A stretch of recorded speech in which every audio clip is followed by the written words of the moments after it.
coming out here after 30 years. Yeah, I ain't got nothing, but I'm gonna have something because I'm rich in personality, you know, and I'm rich in love. My family love me, and that's really all that counts.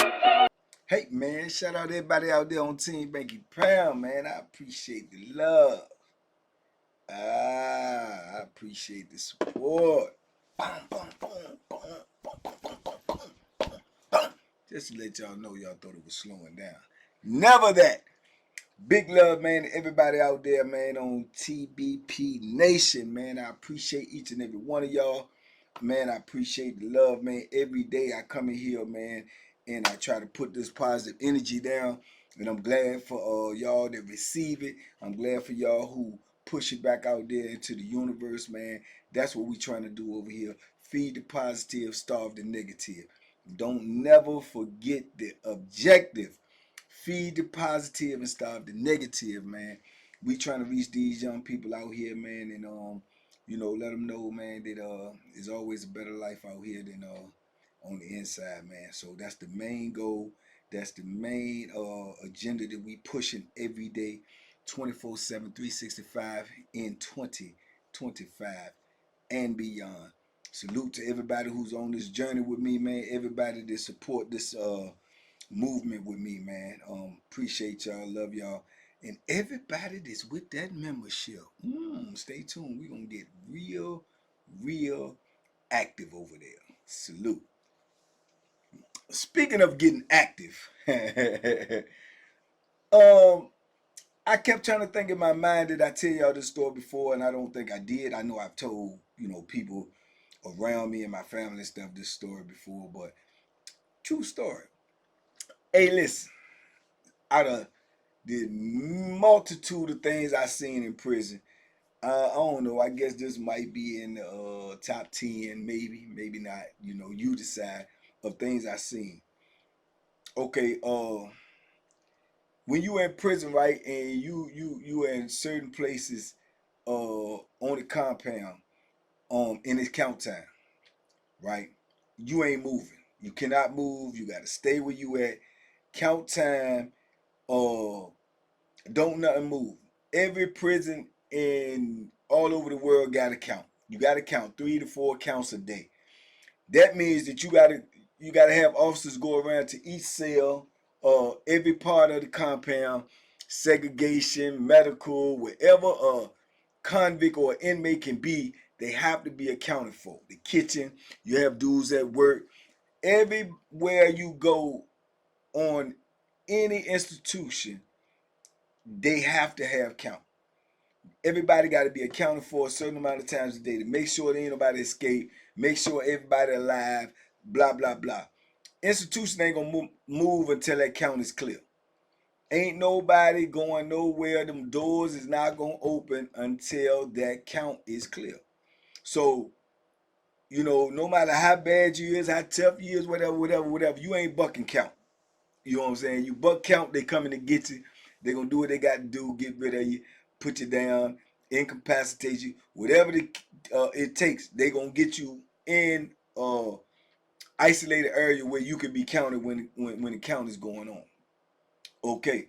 With that being said, it's been many times, man. Like these people, you know, ain't graduated from junior high, let alone high school. They'll mess the count up. I think the most I've been through a count where won't nobody actually missing, where they just kept miscounting, was probably about 12 times. Yeah, just imagine that. They got to count 12 different times. That means all over the whole institution, they got to go and count all of these people, make sure everybody accounted for, then give a collective number. If that number don't add up, they can't send that message out to CCB, Central Control Base, to let them know this prison is accounted for. We can release count. You know what I'm saying? So, during this point in time, I had went over to medical for something. I cannot remember exactly what it was.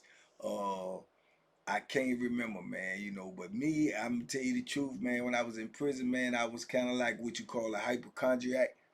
I didn't even know what that was until I was in prison and I learned that word. But a hypochondriac is any little thing you think is wrong, or any little thing that's wrong with you, you think is the worst case scenario. You know what I'm saying? Worst case scenario, you got a little cut on. You say, man, I'm gonna bleed to death. I gotta get stitches. You cough one time. I got Ebola. I'm going to medical. You know what I'm saying? I was one of them type of jokers, man, because it's just so much stuff going on in the penitentiary, man, that you just be nervous, pervers, man. You know what I'm saying? You get a little rash on you or something, man. You think you got something serious. I mean, I just was one of them at first. You know, this was way before they started putting all these prices. Every time you go to medical, it's going to cost you. But, you know, I used to go. Anything that I thought was wrong with me, I go to medical, right? And so I was over in medical getting some check, and it was count time. So I had to stay over there and be counted over there. And that's a lot of times how they mess it up, because then they go to your cell, supposed to be two people in the cell, only one person in the cell. Where that person, they gotta be accounted for. So they had to count for me. So when I'm over here at medical and they count me, and I guess a couple other people was still over there too, but when count be clear, it still don't nobody move until they start opening all the doors, right? They announce the count clear, 5 minutes to count clear, something like that. Woo, woo, woo, right? And that means they already got it clear, but they ain't open the door for 5 more minutes, which usually about 10, 15 minutes, right? So being that I'm at medical, when they said 5 minutes to count clear, they was trying to clear medical, so they let me go, right? So I leave. And I'm supposed to be going back to my building, but ain't nobody, the population part ain't been released yet, right? The blocks ain't been released. They still in the cell. Ain't nobody supposed to be moving around. Ain't no boulevard movement. Ain't nothing. Ain't nobody could be moving around probably but police and COs, counselors, whatever, administration. So I'm walking across the yard by myself. Nobody in sight, right? Get to my building, come in the front door, go upstairs. When I started to go upstairs, I heard a little noise. So I'm like, what in the heck is up there? I heard a little, uh, uh, uh, uh, and I'm like, so I'm in the penitentiary, so I'm thinking penitentiary rules in effect. I don't know what's going on up here. Who up here? What the, don't, what I'm saying? Ain't nobody out. So I started walking softly up the stairs.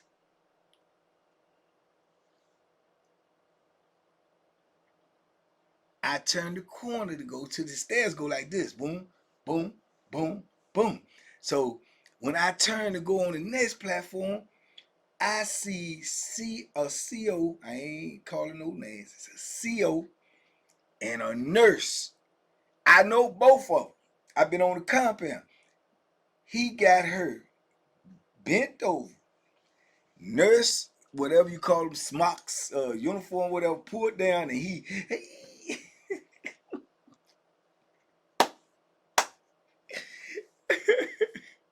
in your mind, think about the Nutty Professor when Eddie Murphy is up there joking on Dave Chappelle, say, about his teeth, and say, it looked like your mama had sex with Mr. Ed. I can just see in the bond with Mr. Ed right now, like that's how he was doing. So when I bend the joint, they going to town. He like, he doing what he do, and they see me. They realize I'm there. I guess they can feel my presence. So they turn around and look at, oh shit, what, and started, getting their stuff together and everything. So, hey, what you doing out here? What you doing out here? I said, man, I'm coming from medical, man. I'm coming from medical, bro. They just sent me back to my building. I'm just going to my building. So I try to go by them, but I don't know what to do because they still getting their stuff together. Her whole face turned red. Her whole face turned red.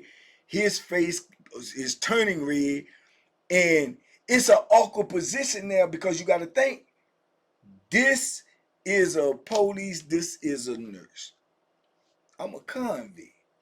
They can flip this on me any kind of way they want to because they know now that I possess this type of information. This type of information can get both of them fired if believed, if told, which I had no intentions on doing neither one, but they don't know that. So I can feel the tension, how they looking at me like, what is he gonna do? with this information. You know what I always say? What you gonna do with that? And I could feel them looking at me like, I said, bro, I ain't see nothing. I don't know nothing. Or nothing. I'm just going to myself, bro. Let me get by. I'm going to myself. They were like, no, man, don't. Hey. I mean, this. Hey, he ain't know what to say. He like, hey. This between us. This between us. Everything cool. We all right. We all right. He calling me by my government. He said, we all right, ain't it? I said, yeah, but I don't know nothing. And she was like, I'm sorry. I'm like, I don't know nothing. I did not see nothing. I'm just going to my. Now, while they there, when you're doing count, a nurse will come around and pass out medication during count. Why dudes before the count clear, she giving out dudes medication. Some dudes to keep from them having to go. This was before we had this big old pill call line and all this. The nurse will come around and pass out medication. Sometimes to make it, shorter to condense the whole process. Right? They might pick up this bill and pass out medication, that bill, and then you know what I'm saying, to shorten that process. So when they do that, they got to have an officer to escort them. He must have been the officer escorting her, and they done passed out medication. Now, it's count time, so now they hiding in the cut, getting their freak on. You dig? And here come old me, because somebody done let me out sooner than I was supposed to be out, right? So, man, I'm like, boom. He was like, all right, go ahead on. So I go on by, right? I'm walking, man. I ain't gonna lie to you, man. My heart like, and it's tricky for me too, because you can't really say nothing, because if I say something to myself, if I say something to somebody else, and they get like, man, for real, and then they go say something to somebody and they get out, it all roads lead back to me. You know what I'm saying? All roads lead back to me. And I don't know what these people might do. Listen, I know this may sound crazy, but I'm going to tell you something. This is how wicked the penitentiary is, right? This is how wicked the penitentiary is. And or, I ain't going to say all, some people that work for the administration, for a penitentiary. He could have said, and she could have said, because they were their job, she could have said that I tried to do something to her and he was trying to stop me. And I would have been super late.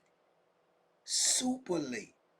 He could have said, jumped on me, and I could have defended myself, because I'd have whooped him like he stole something.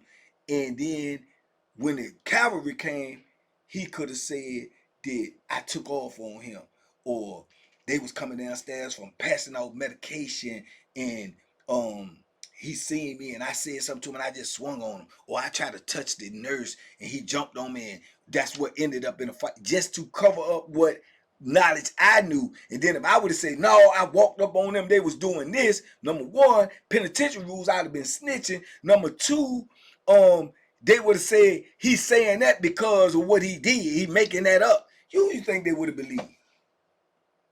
Who you think they would have believed? See what I'm saying? So I say all that to say this: walking up on something like that is dangerous for you as much as it is for them. I was in as much danger, if not more, than they was. Because in actuality, from my point of view and from my knowledge, they had no worries about losing their job, because I had no intentions on telling. Not zero. You know what I'm saying? So, but they don't know that. You understand? So they could have used their fear to, bruh, man. And I'm saying all of this in the perspective now of the knowledge and what I got from, years and years after that and decades of doing time. But at that time, I just knew that I walked up on something that I wasn't supposed to see. And I knew already that they could flip it on me. I knew that. But like I said, I had no intentions on saying that. But bro, do you talk about two people that was so nice to me? The rest of that time I was on that institution, right? And I'm on a racist institution. You know what I'm saying? Yeah, this was why I was up in the mountains, the first mountains, Augusta. So them two, that nurse and him, was so nice to me every time that I ever came in encounter with him. Smile, said things, all types of stuff. The dude was even like, he used to like, you know what I'm saying? Yeah, he used to look out for me, give me a little something like a little burger or something out of the vending machine, stuff like that, sneak it to me, drop it in my cell and stuff. Boy, they were so happy, you know what I'm saying? But this even crazier. This even crazier. At first, in my mind, from just walking up on, I thought it was just freaking, getting a freak on or whatever at work. They ended up getting engaged. You know what I'm saying? But like I said, still, what they were doing on the job would have got them fired. They would have ended both of their livelihood. You understand?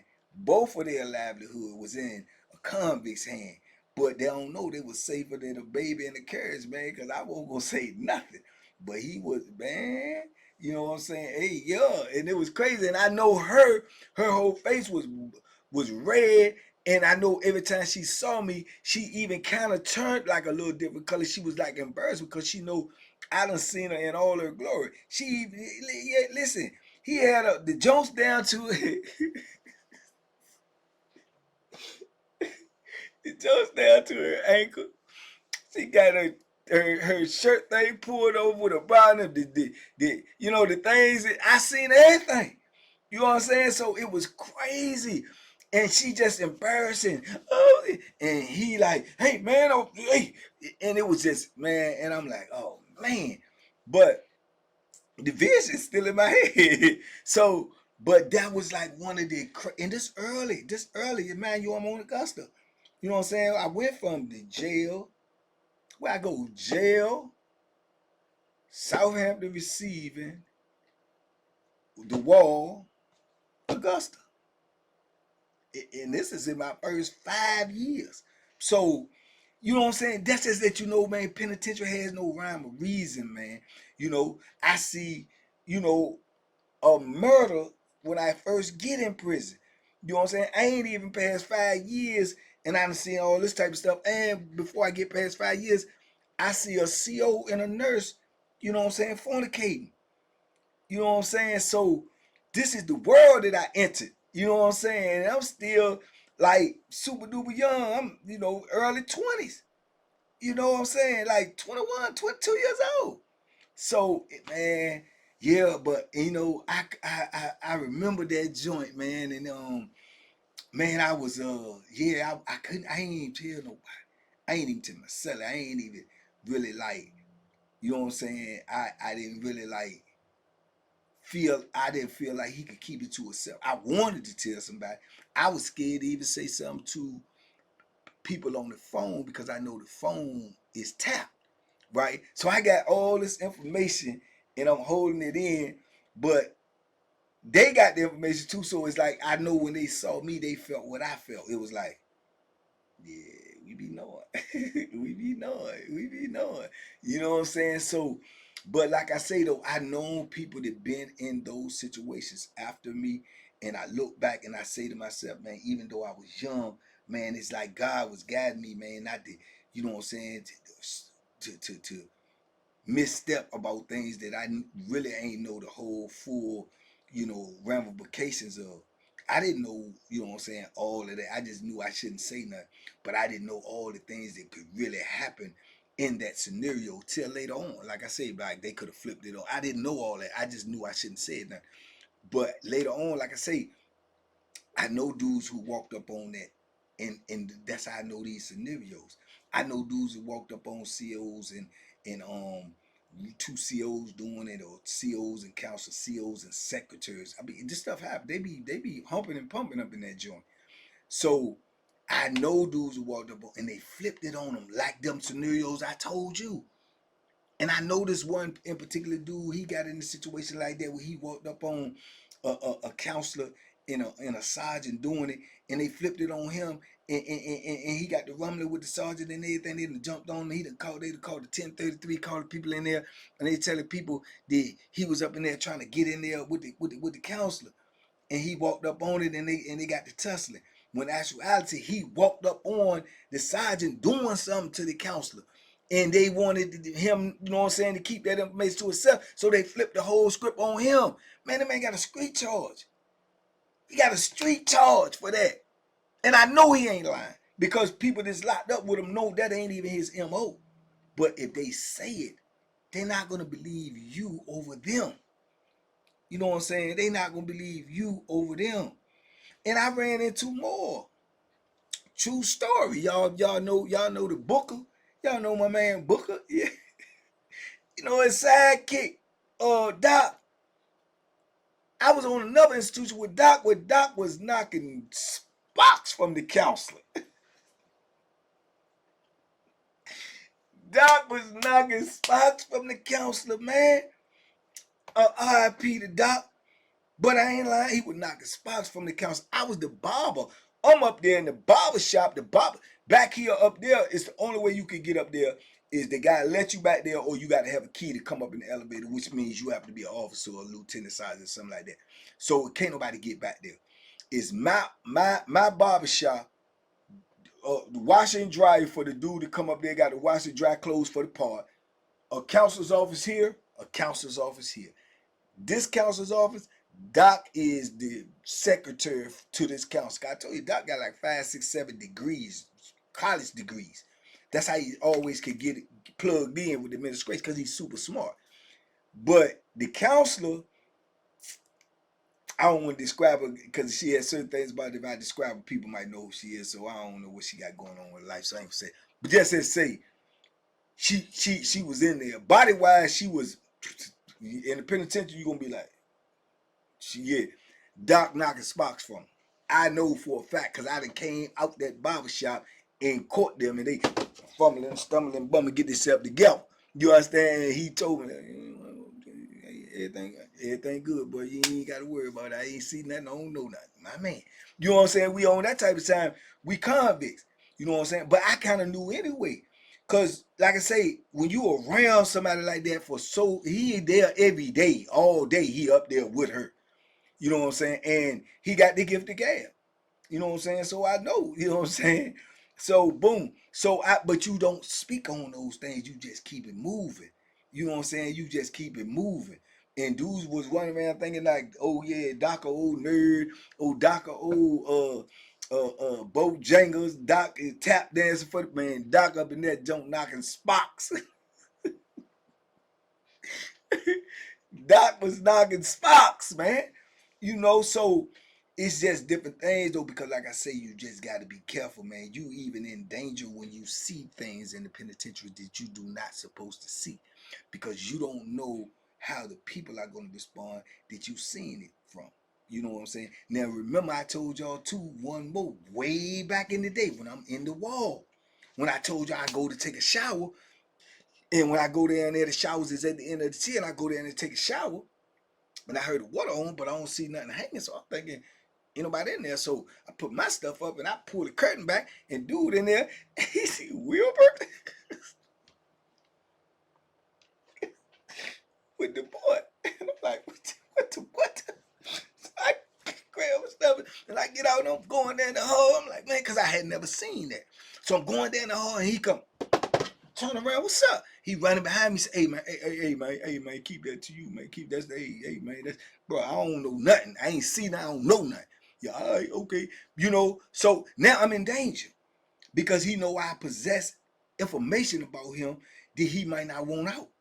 You see what I'm saying? So it's crazy, man. It's, you know, so I look back now, I was like, you go through things, these lessons, and if you can get through them, they turn into blessings.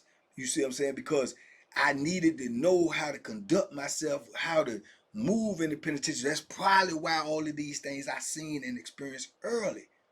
So it helped me navigate my way, not through this, but to navigate my way throughout my bit. I knew how to do time. Like I say, that's when you ask them questions. Y'all be asking questions. What's the difference between an inmate and a convict? A convict know the rules. Inmate don't. He just doing time. You understand? So you gotta know these things because these things can be deadly if handled the wrong way. See what I'm saying? Dudes will see something and go speak on something and think they telling their homeboy, and then their homeboy tell their homeboy who tell another homeboy who know this joker and go back and say something, and it come back to you, and next thing you know, you dipping and dodging the Bethlehem, or you having to go to war. You know what I'm saying? That's how I go. That's how I go down in the penitentiary, man. A bunch of chaos, confusion, and controversy all day long. And you gotta know your way, how to move around in that stuff, man. You got to, man, or you gonna get you gonna get yourself in a situation you don't want to be in, man. Even just seeing something. Even just seeing something. So you literally gotta walk around in the penitentiary seeing things and being blind. Seeing things and being blind. Hearing things and being mute. Real talk.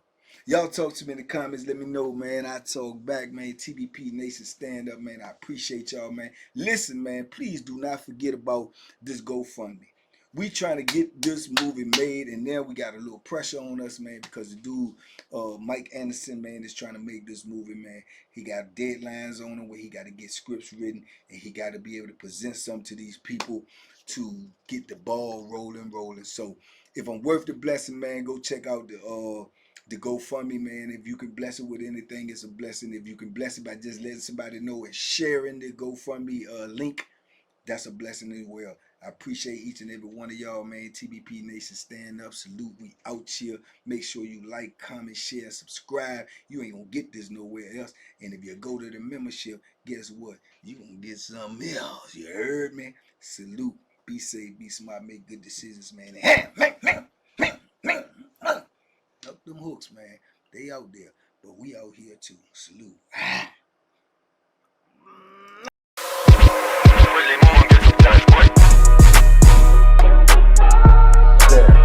The banking special. Yeah. Pure deliciousness. Pure deliciousness, man. My name is Banky, man. Everybody calls me Banky. That's the name that I got from my grandmother when I was young. I'm coming out here after 30 years. Yeah, I ain't got nothing, but I'm gonna have something because I'm rich in personality, you know, and I'm rich in love. My family love me, and that's really all that counts.